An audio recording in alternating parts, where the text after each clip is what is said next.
Hey fam, Josh here. Wanted to give you an update on the us situation because I know that there's been lots going on in the last 3 years, particularly the last couple of weeks with the Withers family, the Elopement Collective, Married by Josh, that whole thing. So while I'm sitting here waiting for my flight to Dallas-Fort Worth, thought I'd jump on video, say hi, and answer some of your questions. Matt asked for tequila ratings.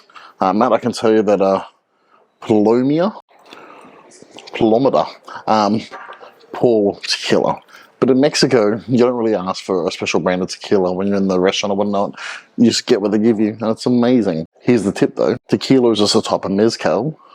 Mezcal's where it's at. Mezcal kicks you in the face as you drink it. Mike asked, why Mexico? Great question, Mike. I don't have a fascinating answer. Britt and I we kind of had our eyes in Mexico for a little bit, and as we started to get more and more burned out and tired in Australia through 2022. We wanted to go somewhere crazy, do something wild, have an adventure, just reclaim that adventure spirit. And Mexico had been on Brit's radar, not so much mine. We had a look, fell in love, booked a flight. We booked a flight to Cabo because Qantas had a sale. We didn't know where Cabo was. And we fell in love with Todos Santos, which is about an hour north. So why? Adventure. No deep reason. Kristie asked, why do people fly a celebrant like me around the world for their weddings? Great question. Particularly as I sit right now, I've literally done all of the weddings that I had booked, all the elopements I had booked, and my next ceremony, as of the current moment, is May in Tokyo City with the Elopement Collective. Why? It's actually really simple. Your marriage is this foundation to your life. Like I don't really love the whole. It gives your life meaning. Hopefully your life already had meaning, but it certainly solidifies it and gives you a platform to stand on. So your marriage ceremony is creating that solid foundation. So your marriage ceremony should be important, it should be good, it should be human and personal and true for you, whether that's in Sydney or Singapore. So if you want to have a destination wedding or elopement anywhere in the world, Iceland, America, whatever, you could hire a local celebrant, sure, but their worldview, their culture, their beliefs, their knowledge of who you are might not be to the level you'd want it to be for a good ceremony. If you want to have a boring shit ceremony, I'd get a local, sure. But if you want to have a really great ceremony in that destination, that's why you hire someone like me or one of my colleagues to fly around the world with you and to create an awesome ceremony where you are, so that you have a meaningful ceremony. So I feel like there's a whole population of people who think that the ceremony is boring and weird and doesn't matter. In that case, get locals, man, it's cool. Like if a wedding's just a good excuse for a piss up, go hard. I'm just not the celebrant for that kind of wedding. Dan asked, what's the best low-key wedding I've done? And Steele, mutual friend, demanded that I answer because I hadn't answered. Steele, this is the answer. I'm answering in the video. And it's funny, my first thought was I start thinking of the elopements I've done, but an elopement and a wedding is different. An elopement is for you. An elopement is this personal, beautiful thing that is very intimate, and some people can attend that, but it's not for them, it's for you. A wedding is for them. You're hosting a wedding. You're inviting your people to come and be with you. And so, low-key wedding, Steele, I'll give it to you, my friend. Steele and Jackie got married in a courtyard of their cool Melbourne complex, and I think, is today your wedding anniversary? I think it's yours. It was still so hot. I walked out of Melbourne Airport that day and my hair literally got reshaped by the wind. It was so hot and windy. It was just intimate and meaningful. It wasn't full of bravado or weirdness. It was low-key and it was true and it was honest. It was good. So, Steele, Jackie, hats off to you for the most low-key wedding I've done. Sorry to everyone else who had a low-key wedding that I didn't mention. Yours was also very low-key and it was cool. If you want to go super low-key, elope.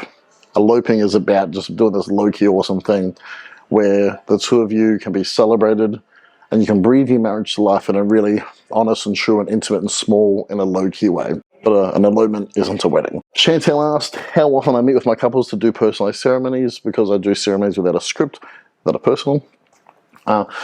If you book me to be a celebrant, we usually have a meeting. Like I had a meeting just before this video, have a meeting to say, hey, this is who I am. Before the wedding, at least twice. We don't necessarily have to go more, but at least twice, because the first time you probably don't really know what you're getting yourself into, and the second time that's where we really kind of solidify details. Sometimes 3 times, you know, like there's no rules. It's just, do I and do the couple feel like we can all trust me to do the ceremony they want? How I do it personalized and without a script is because I actually get to know you like it's human. So there's no big techie secret. I just get to know people. It's actually hard work. It's quite emotionally draining. Not that it's a negative, it's just, it takes a lot of you. I can't have 1,000 meetings in a day because I'm meeting with humans that I like and I want to marry. So, Lukey Boy asked about big time savings in business. Look, I've got good advice, but it's not what you're after. The biggest time savings in business come down to you knowing what you want to do, what value you bring to people, and just narrowing your focus to that. Not worrying about other stuff that you think you have to do, that the world thinks you have to do, and narrowing that focus so you do this one thing really, really well. And when you've got a focus like that, other people who have a similar focus will be attracted to that, and you won't be wasting your time having meetings with people who aren't your right couples. You won't be wasting your time answering emails from people who are time wasters, because you've narrowed your focus so well. You've narrowed your skill set and your resource to this very fine thing where you're awesome at this one thing, and you're the only person who can do that one thing because you're you, and no one else can do a wedding ceremony like you. So that's my advice. Also, learn about things your computer can do. Most people are using like 1% of their computer. Like, dig into it. Get nerdy. And last question, Mel asked if I was quitting weddings now. I am not quitting weddings or elopements or anything like that. It's been a really tough 3 years with the pandemic. We went into 2020 with our biggest year ever. We had massive dreams and expectations for 2020, and all of that was flattened. And we recovered, and we've gotten through 2020, 2021, and 2022, and we haven't fallen over yet. This cost us a lot of money, loss financially in excess of $150,000, and we've gotten through. We've figured it out. We've made our way, but it's really tiring. And so for me to do this forever, and I want to do this forever, we've got to have a bit of a break. How much of a break? I don't know, but I'm having a bit of a break. So that's what I'm doing right now. Flying to Dallas to be with the family in Nashville, and then from there we'll go to Mexico, and we're going to have a break. We're going to stop, chill, relax, and come back to a place where I can openly pour from my soul into other people, because I want to do that. I really love doing that. So no, I've got an elopement in May in Tokyo. We've opened our books for bookings in Australia September, October, maybe even November, I think Britt said. I think she just took a booking for November. So that's 2023. I'm talking to a couple about doing a wedding in Victoria in 2024. So, you know, there's we're not saying no. We just desperately need a break. I read this really good quote about why this artist in particular, why he takes breaks. And he said, it's because I want to let the momentum of the last thing expel all its energy. I want the momentum to finish. And I really feel that. I want the momentum of COVID and everything related to it to expel and just to finish, so that we can come back and hit the future with bright eyes and bushy tails. Because I think my clients deserve that. I think my kids deserve that. I think Britt deserves that. And I think I deserve that. Time for me to get on my delayed flight. So I'll see you guys soon. If you have any questions, if you want any help, wedding-wise, whatnot, feel free to send it over my way. I'm going to be taking a little bit of a break, but I'm hoping to create more wedding content in the new year. So stick around. It'll be great.